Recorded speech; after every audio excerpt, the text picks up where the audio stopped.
All right, we're live. We're actually live for the first time tonight. My name's John Owens. We're here on Orange Nation TV. I'm here with Brian Anderson.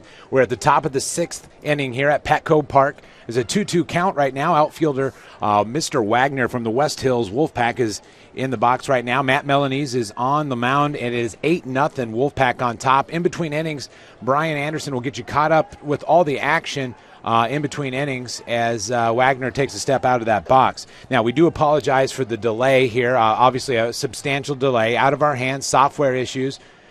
Melanese pitch there on the 2-2 count. It's going to be out to the right field there. It looks like Kazar is underneath that. And that's out of the inning for Valhalla. So, Mr. Anderson, why don't you get us caught up as best you can?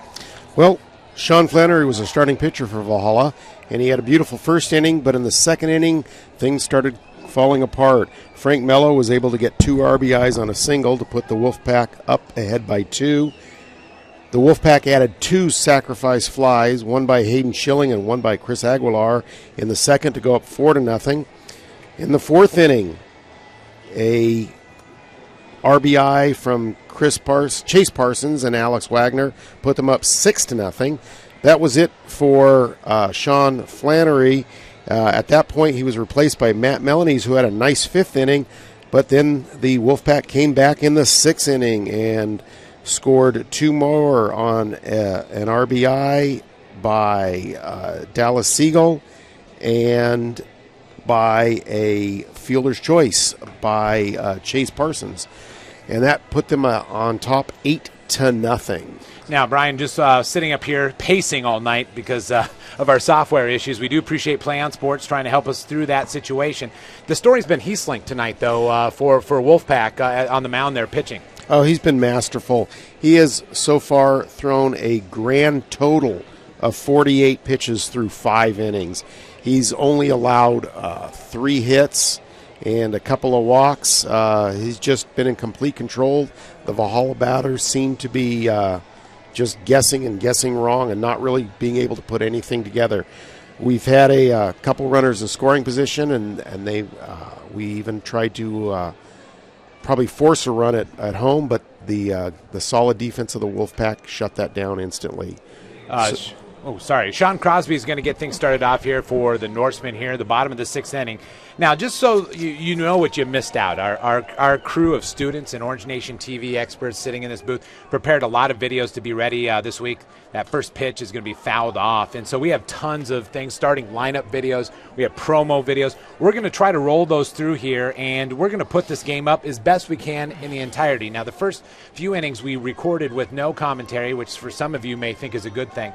And we'll try to get that up tonight so everybody can enjoy that. Obviously, a few more Wolfpack fans probably going to enjoy this game if it continues the way it is right now. So that pitch, we're all squared at 1-1 here in this count. On Sean's first 2 at-bats, he popped up to right field, and he struck out. That pitch misses its mark. 2 balls, 1 strike. Good crowd here tonight. A lot of Wolfpack and Norseman fans. Obviously, when you have a capacity of 80-some thousand, everything looks a little small by comparison, but beautiful night for baseball. That pitch is also a ball. 3-1 is the count now. Trying to get something going with no outs here in the bottom of the 6th inning. We'll see if they can't quite field that one, and Crosby's going to get on, and that's good for the Norsemen there. Esty just could not quite get a handle on that one, and we're in business. We'll have to wait and see what the official score says. I suspect he's going to put that up as an error. And that's Brian, exactly your expertise. You called it. That's exactly what he said. It was a tough play, but something he probably should have made. All right, we have the catcher, Mr. Hudgens, right now in the box here for the Norsemen. He's going to foul that one off. And you had talked about earlier before we went on that Valhalla's taken a lot of cuts early and often in these counts. And good thing, bad thing? You can go either way. If he's throwing strikes, you got to be swinging at it. But it just seems that, and his control has been masterful. He's hit 1 batter, but he has not allowed a single walk tonight. That means he's throwing strikes, and that means you've got to swing the bat. Going to take a look at that pitch, and much to the chagrin of Mr. Hudgens, that's a 1-1 count now, or excuse me, 0-2 count. 2 strikes on, no out. Bottom of the 6th inning. Valhalla desperately needs some runs to get back into this and make a go of it in the last remaining stanzas. That one's going to be pretty deep there over the right hand. It's going to be brought down there. And I'm sorry, Brian, you're going to tell us that right fielder. I totally lost it on my account here. That's Alex Wagner, and he just ran that down beautifully. It was a really an outstanding play. Turned his hips, ran hard, and just ran right under that ball, and it looked like a great hit, but it turned out to be just nothing but a long out. All right, here's Giuseppe Castanos batting in the DH position here. And if there's a time to order up a designated hit of some sort of magical hit, we'll take any kind of hit at this point. Giuseppe's got one of Valhalla's 3 hits. He picked up a single in the 4th inning, but really very little going on offensively for the Norsemen at the moment. Now, these 2 teams played just a month ago. And that pitch is a ball. These teams played just a month ago. It was 1-0. It was a battle down to the last few innings, and Valhalla was able to pull that one out. And a very similar lineup tonight for Valhalla. Different pitcher for West Hills. West Hills coming ready to play. Valhalla just can't get things going, as that is a swing and a miss there by Castanos. And we're looking at 2-1 count here. Bottom of the 6th, 1 out. We got a great crew in here as well, so we want to thank everybody here for Orange Nation TV tonight. We'll get some thanks out to them in these last few innings. Ode Youssef coming off this sick bed to do tonight's game, producing it, and that's a foul. Once again, that hit the Toyota sign there behind the plate. That's a nice sound. Hopefully those microphones pick that one up.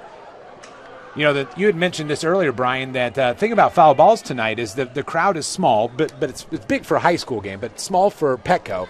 And so a lot of these foul balls are going unclaimed tonight. Good souvenir night. Yeah, if you can get into the right sections, you can have yourself quite a collection. 2-2 is the count here. We had an unfortunate incident early in the game when a young boy of about 12 years old got hit in the face by a foul ball. We certainly hope that young man is okay, and we certainly send our best wishes to him. I suspect that's a young man that's probably had to make a trip to the hospital, and hopefully the great doctors, probably at Children's, will probably take great care of him. Well, it looked like they tended to him within seconds. Very impressive. Looked like they had some staff down there that were able to help him out. But just one of those kind of freaks of nature about being at a baseball game. Those balls come out in odd places. Well, Sean Crosby was able to advance to second base on a wild pitch. Castanos playing tough, staying tough. And there were Valhalla, maybe the little engine that could here, trying to come back from this 8-run deficit. If I had a hat on, it would be turned around in rally cap, position. Unfortunately, that is not the case. That's a dribbler that may get in there, and it is. It's gonna. Giuseppe Castanos is gonna run for second. That's gonna score a run, and you know what? It's not pretty, and it'll be interesting how you score that, Mr. Anderson. But I'll tell you, it's a run. It's a run in Petco Park, and I'll tell you what, no time like the present to make a run for the Norsemen. It looks like the official score has called it an error, and that's how I would have scored it too. The third baseman, Patrick Estee, really had a nice run up to it, but just could not make the throw clean. And we finally got a number on the board for the Norsemen. All right, we got Izzy Juarez is going to be in the box. And now, obviously, I'll tell you to put on your coaching hat right now, Coach Anderson. You have a pitcher that's just been, blowing up batters all night, and now just a little bit of contact, scoring a run. Do you have some patience here? Do you pull him, or what kind of exciting things could you tell our crowd at home? Right now, he's got an 8-1 lead. He's only thrown, let's see, what is he up to now? 62 pitches through 6 innings. He hasn't walked anybody. Errors are not his fault. I can't imagine they're going to do anything right now. Well, that's why we pay you a tremendous amount of money, Brian. Good analysis. Juarez looks at that first pitch. It's called strike.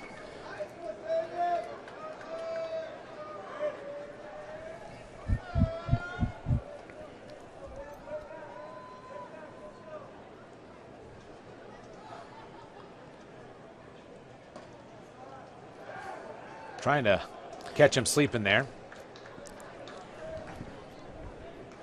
That's a pretty tough back pick to make, but sometimes you do it not to get the out, but just to keep the runner honest. Israel Juarez, a senior at Valhalla. He had transferred from Monte Vista a couple years ago. Good athlete. Good all-around kid. Looks at that one. Obviously, good choice there. Now, Izzy did not start in the game. Connor Hopkins was batting in the 6th spot previously.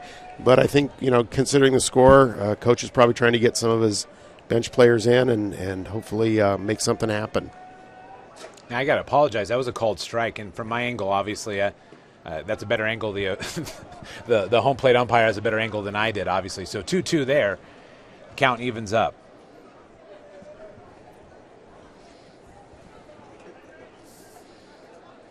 We have Corey Zimmerman on deck there for the Norsemen.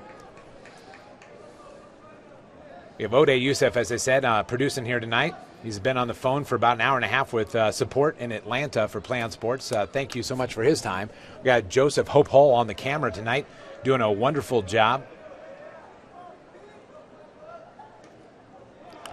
And they're going to called strike there. And Israel Juarez is going to have to take a seat down in the dugout, and that's unfortunate for Valhalla because that's 2 outs now. That was definitely a pitcher's pitch. A little high, a little inside maybe, but definitely close enough that Izzy probably should have been swinging at it. Now, I actually, and you may have said this earlier, on the board they actually had that listed as Donato, but that obviously was not Donato. Well, Donato has been batting in this position. Zimmerman has just been announced as a pinch hitter. So we're definitely making offensive changes. Let's see if they do some defensive realignment when the Norsemen go out to field in the 7th inning. I had mentioned earlier, this is the second time this team had played, these two teams had played, but the earlier was in a Bill Dickens Grossmont League tournament. Tonight is actually for the league race, so obviously this puts a lot more weight on these two teams in terms of trying to bring home that title. The league we belong to is without a doubt the most difficult baseball league in the county. We've got 3 teams in one league ranked in the top 10. You've got Granite Hills ranked 3rd, Valhalla 9th, and Grossmont's right there at 10th. And you're watching this game and you're thinking West Hills is right with them. It's going to be a dogfight to the end. There's good aluminum there, and that's going to get through, and that's going to score a run. Zimmerman, I got a little ahead of myself. That is not going to score a run. Gustanos will stay on 3rd. So you have runners at the corners when we come back. 2 outs rather here, and get a little things going. We'll take anything we can get at this point. It's a nice clean single up the middle. It looks like we've got another pinch hitter there. Yeah, we have a number 11 right here, Chris Smith. Chris Smith is a junior, 5'9", 165 pounds. He's going to step into this box and try to make a little magic happen for the Norsemen. Those of you wanting to see what happened earlier in this game, we will upload as best we can tonight. It may even take until tomorrow. But we'll try to get as much footage as we can so West Hills fans, Valhalla fans can enjoy this. We know this is a very special opportunity for everybody. We do apologize one more time. Smith takes a nice cut at that. Unfortunately, finds no contact. And we got a strike right there for Hiesling, who's been lighting it up pretty well from the mound tonight.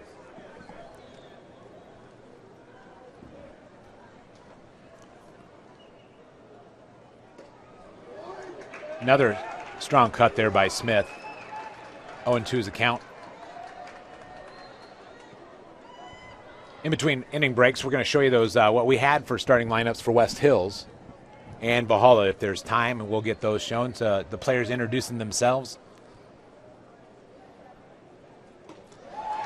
3 pitches right there, and Smith will head back to the dugout. Wolfpack will have a chance at bat as we move to the top of the 7th inning. 8-1. Norsemen trailing right now. Wolfpack playing an exceptional game as Coach Mike Wilson slow walks it back to the dugout.